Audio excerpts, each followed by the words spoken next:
Warhammer Age of Sigmar Tempestfall is out today for the Quest 2 and will be selling for $24.99. In this story-driven campaign, you play as Lord Arcanum, a faithful follower of Sigmar the God King. Your quest begins after an attack known as the Necroquake triggers a massive explosion of dark magic, and the Nighthaunt forces rise up all across the mortal realms. The game consists of your journey to restore order to the mortal realm in the name of Sigmar.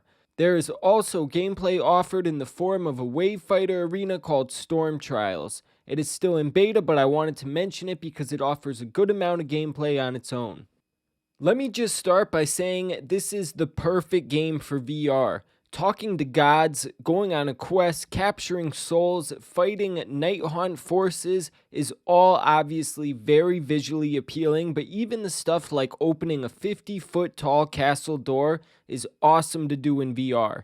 There were countless times that rather than proceed forward, I would just stop and stare at the environment because of how cool it looked.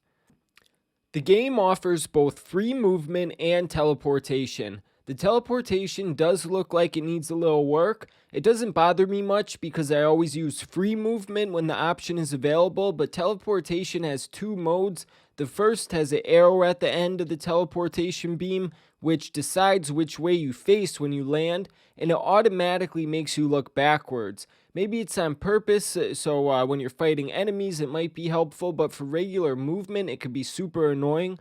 The other teleportation option, dash, does not have an arrow, but it doesn't bring you very far, so it ends up being just quicker to walk. I do not see an option for left-handed support, but in this specific game, I'm not sure if it's necessary. You summon weapons using both hands, so there's never really a time you would have to select a dominant hand. Pressing the grip button will summon your sword into your hand, which is incredibly convenient. One downside to this is you cannot throw it up in the air and catch it or do other cool moves or tricks like that, but even so, I think it's better this way. Many times in games, I've not been able to grab my weapon when I needed it most, and this prevents that from happening. One thing I was very happy with was that your character has a strong wrist when fighting. When playing other games, you swing a sword and your wrist kind of flops around. It always feels like jello. I was glad to see this game do it right and give you a firm grip on your weapon. You also have the power to cast spells, which is incredibly fun to do. In most cases, I do not like that in games because you have to remember a ton of specific hand movements, but in this case, the spells are cast out of your weapon by holding the back trigger and swiping your weapon in a specific direction, and when you hit a group of enemies with lightning bolts or any other spell, it is incredibly satisfying. This game is really maxing out the Quest 2. In most cases it ran fine, but I did notice a pretty bad lag a handful of times when fighting groups of AI enemies. There are two different difficulty settings for the campaign, a story mode and a hardcore mode. I played the game on story mode, and for me it was the perfect difficulty, although I could see some people wanting more of a challenge when it comes to fighting the enemies.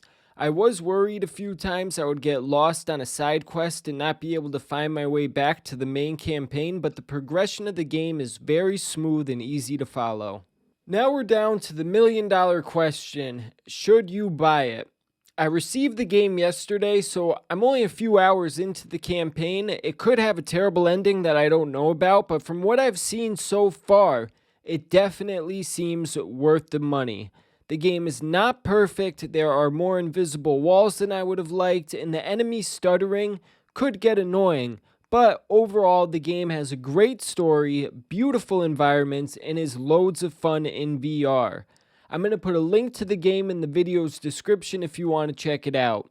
Thank you so much for watching, and until next time, this is Andy's VR Reviews.